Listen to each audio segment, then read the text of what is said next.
Picture this, I'm in school and I'm a young teenager and I have one goal. One goal, my entire, like all I had was just one goal and it was to attract a girl. That's it, just one girl, one good, decent girl, and I'm happy. And I remember hearing all the time from women themselves, like from the girls themselves and from like the media and everyone around me, girls don't like muscles, bro. Just don't why go to the gym. Why? Girls don't like muscles. Just be yourself. And of course I bought into it and I believed it because the girls themselves were saying that. Surely they wouldn't say something they didn't want. Girls would never do that, right? So I continued trying and I continued trying and trying and trying and trying and trying and trying. Nothing worked. I'm still a fucking lonely sob. But then for once, I don't take what they say to face value. I take what they say with a grain of salt and I start observing. And he looks around and it's like every single one of these girls who are like dating guys, those guys have muscle. Now, they're not like super jacked or anything, but nobody's like a skinny twiglet, right? I'm looking around and it's like, wait, this doesn't make sense. You fucker said you didn't like muscle. Every guy who's in a relationship has muscle. All this time I'm seeing the media telling me, oh, girls don't like muscles, and the girls themselves saying, oh, women don't like blah, blah, blah. Every single ounce of me saying, no, this doesn't make sense. Why the fuck would they not like muscle? It's a sign of strength and protection. And like the ancient cave woman probably wanted the caveman who was strong and muscular and protective and could fight and could club the saber-tooth to death, right?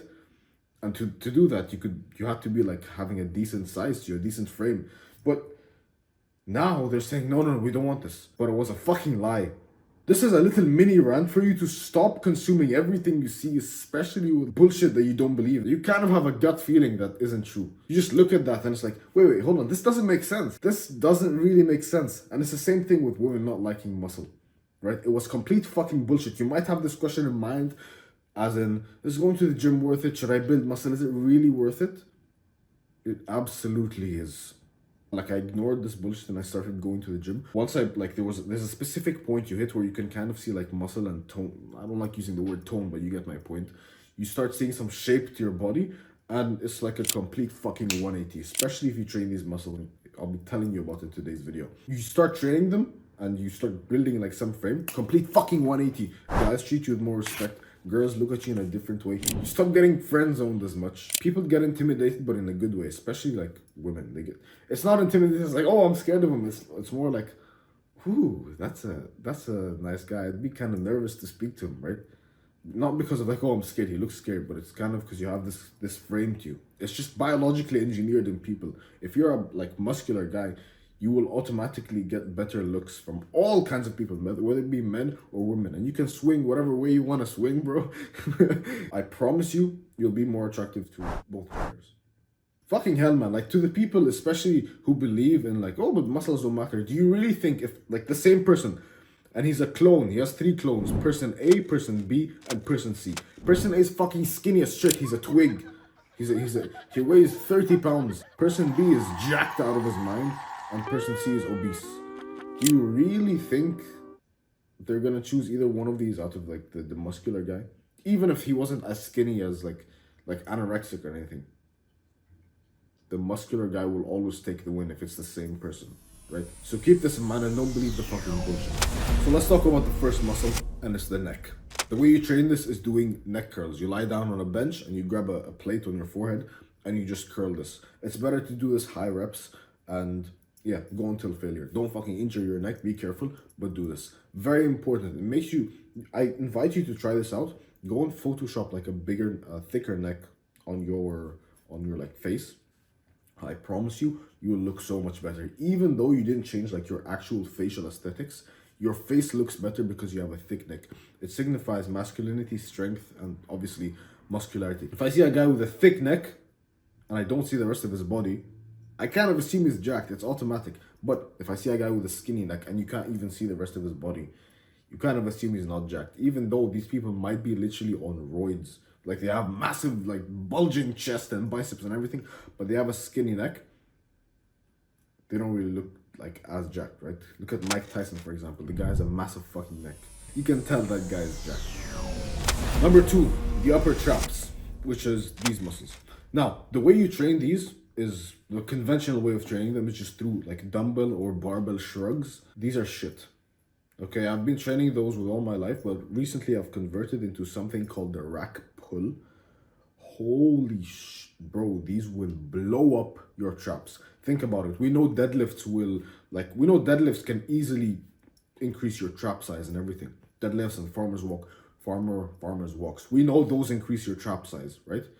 Why? You're not doing a shrug movement. It's because of the stretch on your traps. This is activated using something called stretch mediated hypertrophy. So when you pull the deadlift off the ground, you're not shrugging. You're just like at the lockout, you just have a heavy weight and your traps are supporting that. Like you're just pulling down on your traps. Now, when you do a rack pull, say you can deadlift 400 pounds. When you can do a rack pull, you can automatically lift more with the rack pull. You start being able to lift 550 pounds, 600 pounds. And now you actually have real stretch to it. So would you rather stretch with 400 pounds or 600 pounds directly to your traps? Obviously 600 pounds. I invite you to take a look at the rack pull more and do some more research about it because it's fucking overpowered. Rack pull above the knee. Number 3, your delts, which is obviously your shoulders, these muscles over here. Now the conventional way of training these are just, lateral raises and everything. But if you want to build like with gigantic boulder shoulders, don't give me the bullshit of like, oh no, this is just for the front delt and everything. Don't give me that fucking bullshit. I started incorporating these, and I don't know if you can tell. I kind of wore this shirt today on purpose, bro. No bathroom. I don't know if you can tell, but my shoulders like kind of have they're a lot more rounded now because I've been like overhead pressing and shit. Okay, so don't give me this bullshit of, oh, overhead pressing only works the front delt, because no, it doesn't. It works the entire shoulder. It builds the bulk of your shoulder. The overhead press is kind of like the bench press, but for your delts. Okay, there is still even a rear delt activation when you overhead press. And there's been like EMG, I'm not gonna give you the nerdy shit, but there's been like EMG studies for everything, electromagnetic. For the guys who don't actually know what that shit is, they basically like plug like machines onto you.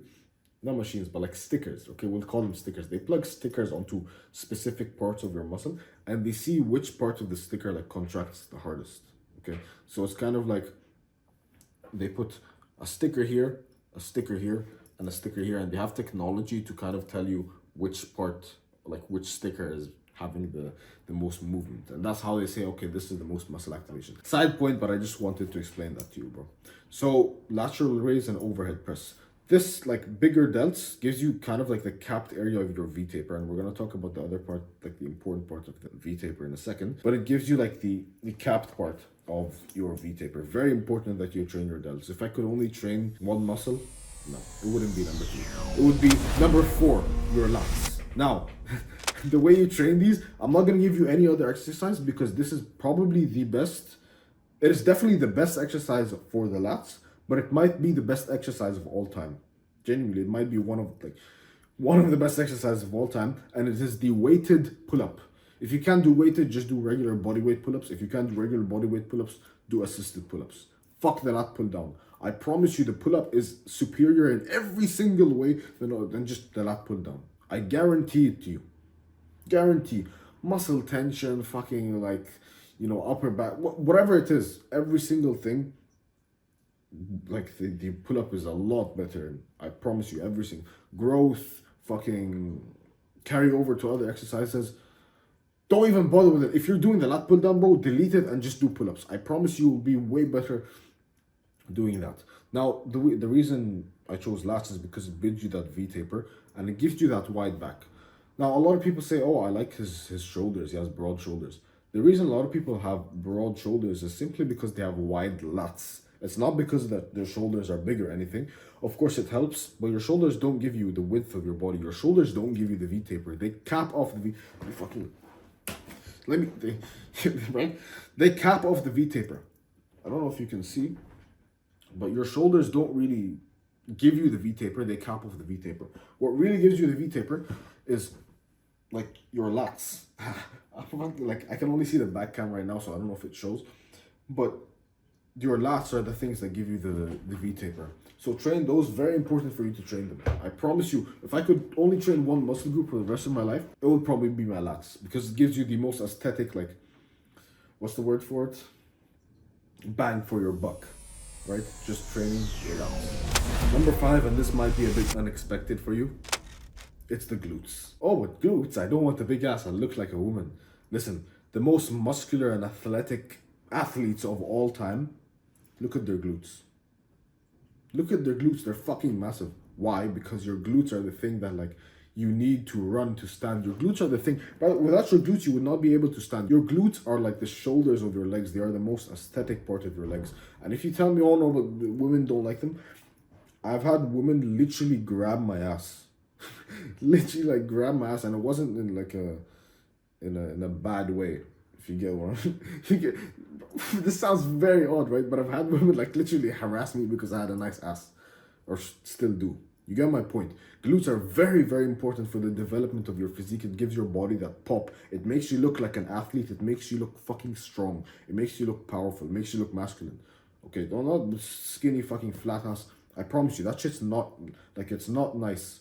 It really isn't nice. If you want to look like a bodybuilder, like a person who lifts weights, like a person who's strong, like a person who can deadlift a lot, like a thick, beefy motherfucker, build your glutes. Now, the way you build them is through deadlifts or hip thrusts. Now, I don't really do hip thrusts because my workout is very, very long, right? So like I don't really have room for hip thrusts. But if I could incorporate it, I would definitely incorporate hip thrusts because there's so many benefits to hip thrust, man. If you don't give me this bullshit of like, oh no, it's a movement for girls only. Yes, girls do it because it grows their ass, but the thrusting movement itself is, I don't get it. It's the most manly movement, and who the fuck else thrusts, right? Who else thrusts? You're usually the one who's gonna be thrusting. Unless you're into some weird shit, bro. Okay, but you're usually the one who's gonna be thrusting. So I don't know why people say, oh no, but the deadlift, the hip thrust is a womanly movement. Girls do it because they want to grow their glutes. Yeah, sure. But you want to grow your glutes more than them, and you want to thrust more than them, right? So don't be a fucking dickhead. If you really don't want to do hip thrust, you can get away with doing deadlifts, Romanian deadlifts. If you're deadlifting over 400 pounds for reps, you're not gonna have small glutes, right? So if you get to that point, you're gonna have some really good glutes. Okay. Now I want to give a runner up to the upper chest and the biceps and the forearms. These are very important muscles. They couldn't fit in the top 5 because obviously top 5 muscles, right? But the upper chest, the biceps and the forearms. The upper chest is here, and the way you upper chest is here. Obviously, it's fucking here, dumbass. the way you train them is through incline dumbbell pressing. This is my favorite way to train them. Your biceps are here. The way to train them is just through regular bicep curls and incline hammer curls for the long head. If you can get the bicep vein, that's a really nice addition to your body. Unfortunately, I don't think I can, simply because my cephalic vein is buried. So the bicep vein is called the cephalic vein, right? And for some people, no matter how low of a body fat they get and how big of biceps they get, they literally like, it just doesn't show up because their cephalic vein is buried so deep into the muscle where like no matter how much you expand it, it just doesn't show. Okay, so that's how you train your biceps. Your forearms, which is over here, looking very sexy, very scrumptious, meaty. You train them through, you can train them many ways. You can train them through wrist curls with dumbbells, reverse wrist curls for this part, okay, and just regular wrist curls for this part. You can also train them using farmer's walks. You can train, there's many ways to train your forearms, right? Because a lot of the times only this part of your arm is showing. Train your forearms, bro. So those are 3 runner-ups, okay? Now, if you want to look fucking yoked as shit, remember, do not neglect the neck training and the trap training. Very important for you. Traps don't make you aesthetic, bro. Yes, they fucking do. Traps slope shoulders. I don't want to ruin the V taper. No, it fucking doesn't. Unless you're literally built like a stick and you have very, very narrow clavicles, your traps will make you look like very, very good. Okay, so keep that in mind.